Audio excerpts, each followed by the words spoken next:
सब इस आंदोलन के अंदर साथ पहले भी थे, आगे भी है।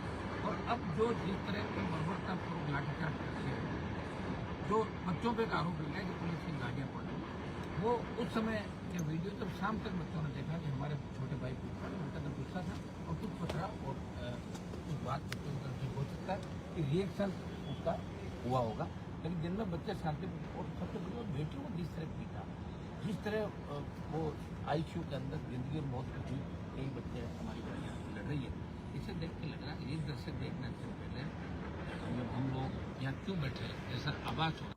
और हमने हमेशा व्यवस्था बदलने का प्रयास किया। मैं राजस्थान प्रांत से आता हूँ।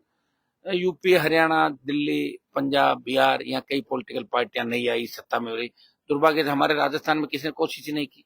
हमने पार्टी बनाई, छोटे भाई राजकुमार जी रोत ने बीएपी आरएलपी के बीएपी पार्टी बनाई। अब हम 2 नौजवानों की लीडरशिप राजस्थान के अंदर करते हैं और भी बहुत से नौजवान नेता है। और ये कोई मंच और पार्टी का पॉलिटिकल माइलेज का मुद्दा नहीं है। ये मुद्दा ये है कि हमें फ्री पुलिस से लड़ना भिड़ना, पुलिस के अंदर भी जो लोग हैं गांव के लोग हैं, और ये लाठीचार्ज, ये किसान परिवारों के बच्चे, और ये लाठीचार्ज आपको पता है कमिश्नरेट किसके अंडर में है? ये कमिश्नरेट और पुलिस प्रणाली गृह मंत्री के अंडर में, और गृह मंत्री के ध्यान में नहीं हो, ऐसा संभव नहीं है। और जो एक नौजवानों के अंदर एक पीड़ा सबसे बड़ी है कि जिन मोदी जी को हमने 3 बार वोट दिए, उनकी हर बात को सच्चाई मानते हुए उनकी जो वो बात करते थे मन की बात, ये और लोगों ने उसको सच्चाई मानी। जब इनके मन में क्या है वो कल हमने देख लिया कि इनके लिए बहुत से बीजेपी के नेताओं के रिश्तेदार, छोटे बच्चे भी वहां पे थे, मुझे मिले थे, लेकिन वो व्यवस्था बदलना चाहते हैं।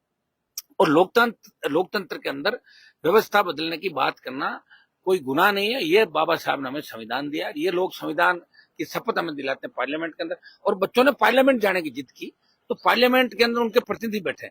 और मैं कह रहा हूं अगर 150 बच्चों को लाकर आप मिला भी देते, एचएम उनसे मिल लेते कल, तो क्या चला जाता। और सबसे बड़ी बात, अब एचएम वोट मांगने नहीं जाते कि हाथ जोड़ जोड़ के प्रधानमंत्री वोट मांगते लोगों को, मांगते।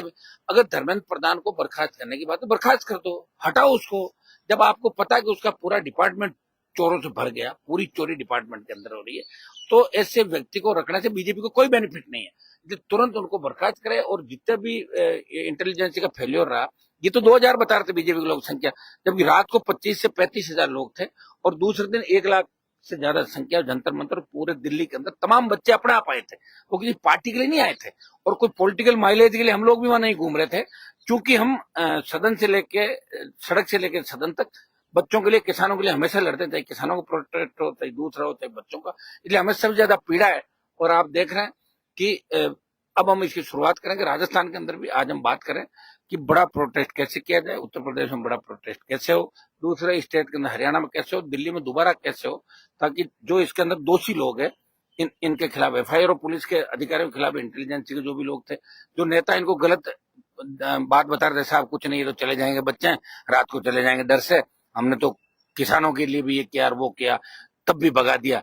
तो इस तरह की जो भ्रामक बातें कही, और बंद कमरों में एसी में बैठे नेता जो मोदी जी के सलाहकार हैं, गृह मंत्री जी के सलाहकार हैं, उनको भी अब दोनों नेताओं को लगना चाहिए कि कहीं न कहीं चूक आपकी खुद की हुई है, और आपकी चूक का परिणाम हमारे बच्चे भुगत रहे हैं। उनके माँ बाप टेलीफोन कर रहे हैं, कई बच्चे अभी तक घर नहीं पहुंचे जो गांव से निकल गए। पता नहीं इसका अंतिम आंकड़ा क्या आएगा, लेकिन बहुत दुर्भाग्यपूर्ण घटना हुई। और आज इसको लेके हम सब मजबूती के साथ हम सब यहाँ बैठे हैं, प्रयास भी करेंगे, कल फिर हाउस के अंदर लड़ेंगे, और बाद सड़कों पे भी हमारा बड़ा प्रोटेस्ट होगा। ये जो जिंदगी हमारी है, जो पार्टियां हमने अलग अलग बनाई, वो ये वादा हमने किया था देश के नौजवानों के साथ, स्टेट के नौजवानों के साथ। मेरी तो स्टेट में पार्टी बनी, तो हमने कहा कि जब भी जवान किसान को आवश्यकता पड़ेगी, सत्ता छोड़ के सड़क पर आ जाएंगे। और सत्ता एनडीए छोड़ के हम सड़कों पर आए, सत्ता छोड़कर आज भी हम सड़कों पे। सत्ता का मोह हमारे को नहीं है।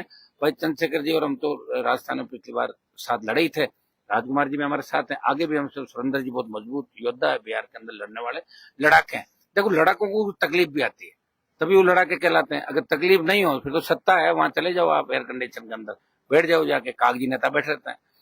तो मैं देश के नौजवानों को इतना ही कहना चाहता हूँ, हम आपके साथ हैं। कई बच्चे ये भी कह रहे हैं कि हमारी लाठी चल गई साहब, आप दिखे नहीं। अरे आप अलग अलग ग्रुपों में बंट गए थे, नेतृत्व एक जगह नहीं था। हम विश्वास दिलाते हैं आपको कि आपकी भावना के अनुरूप इस व्यवस्था को ठीक करेंगे। हम धैर्य और शांति से आप लोग आगे बढ़े। नेतृत्व जब तक किसी आंदोलन का मजबूत नहीं होगा, तब तक उस तरह से अपन अपने को भटकना भी नहीं है। मैं नौजवानों से अपील करूंगा कि आप लोग अपना आंदोलन जारी रखें शांतिपूर्ण तरीके से, जंतर मंतर पे, अन्य जगहों पे, और हम जल्दी ही बाहर अलग अलग स्टेट के अंदर हम आजकल के अंदर इस बात का भी ऐलान करेंगे कब कब प्रोटेस्ट होगा। और मैं छोटे भाइयों को धन्यवाद दूंगा कि आपने आजादी की लड़ाई पड़ेगा। जैसे जैसे क्योंकि कल जैमर लगे हुए थे, नेट बंद था, कॉल नहीं आ रही थी, तो लोगों के सामने है, लेकिन अब लोगों के सामने है कितनी ब्रुटलिटी से, कितनी बेदर्दी से लोगों को पीटा गया।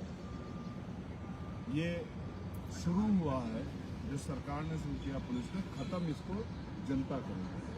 आने वाले कल में हम लोग राजस्थान में भी एक बड़ा प्रोटेस्ट होगा युवाओं का, राजस्थान के युवाओं का, उनके दर्द को समझते हुए फ्री एंड फेयर परीक्षा और